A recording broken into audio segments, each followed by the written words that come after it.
Hi, I'm Rocco Stano on KidLit TV, and I'm happy to be here at the New York Public Library with Catherine Patterson and her son David. Welcome, both of you. Thank you so much, Rocco. Thank you very much. We're here almost on the eve of the premiere of the film, The Great Gilly Hopkins. It opens October 7th in theaters around the country. I was a elementary librarian in Marlborough, New York, and I bought this book in 1978 from my school library.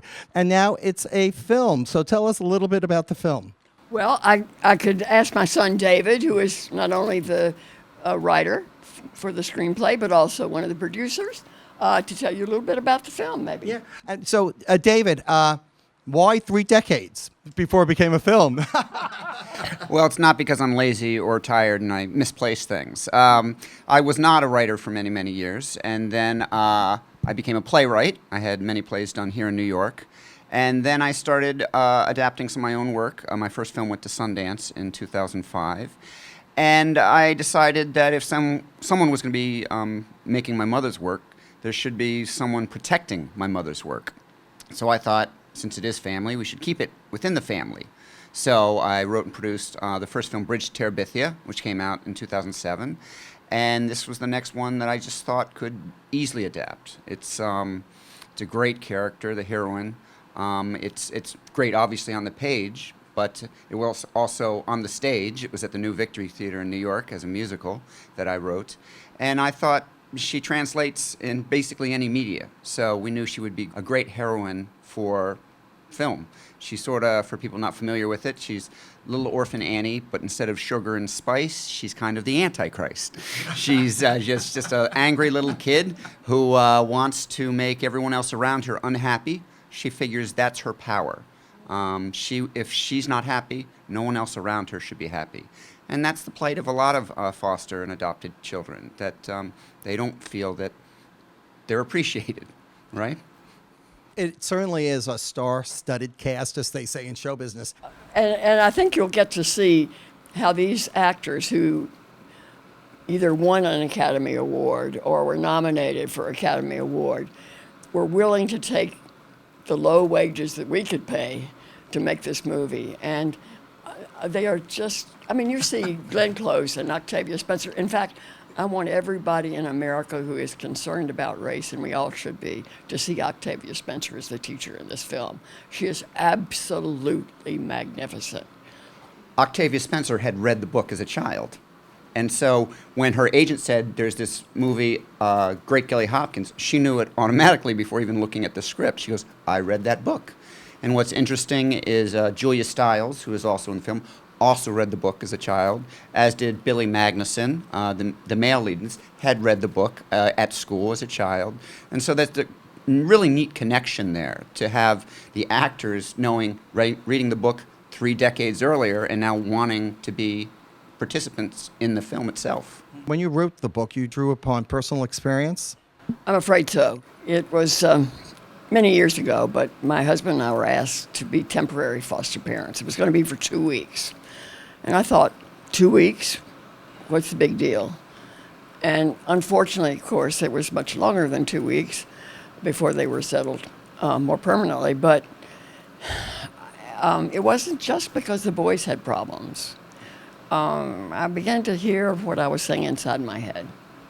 And I was saying things like, well, I can't deal with that. They're only going to be here 2 weeks. Or, thank heavens, they're only going to be here a short time. And what I realized I was doing was treating 2 human beings as though they were disposable. And human beings are not disposable.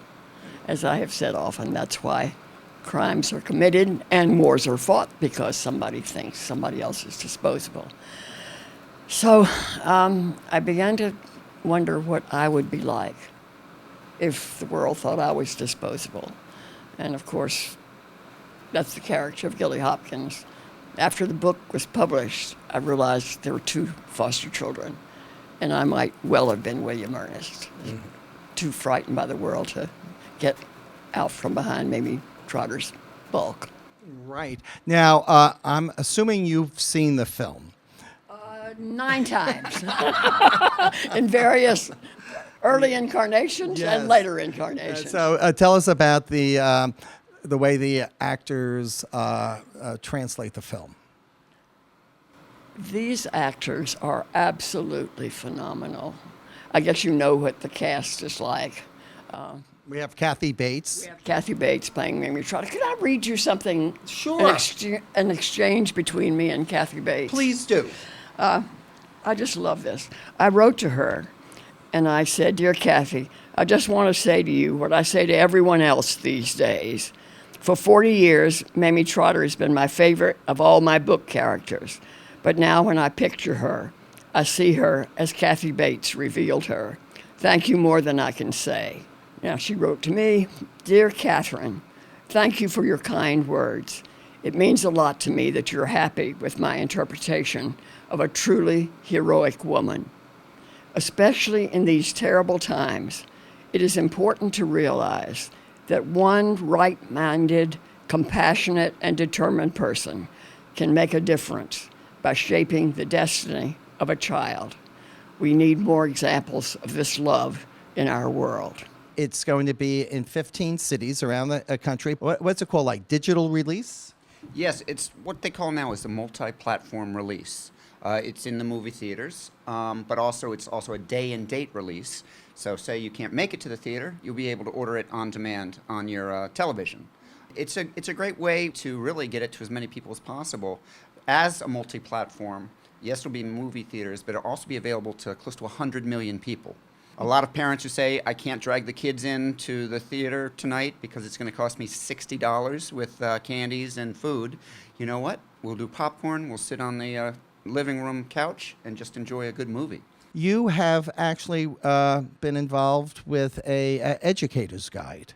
Yes, a friend of mine wrote an educator's guide for a conference we went to, and it was so terrific. I said, please let Mary Bridget Barrett, who is the president of the National Children's Book and Literacy Alliance, do the educator's guide for the movie. And so that's what happened. She has been an educator herself, and she knows how to help teachers. And I haven't seen the film. I'm anxious to see it. I want you to see it. And there's going to be a premiere in Vermont. Yes, I'm on the Board of Trustees for the Vermont College of Fine Arts, and they said, we want to do a premiere in Vermont, and so next Friday night we're going to do a premiere. It's going to be a benefit for kids who are transitioning from foster care into the big wide world that they are not prepared for, because how many 18-year-olds do you know who can walk out and find their own apartment and job the day they turn 18? So these kids need a lot of support. Well, Catherine, it's a tribute that after 3 decades, this book is still in many schools, middle school curriculum, as a book that everyone reads. It's good to see you both. But Catherine, this is like the second time in a week that I saw you. It's too much. Yeah, but It's always delightful.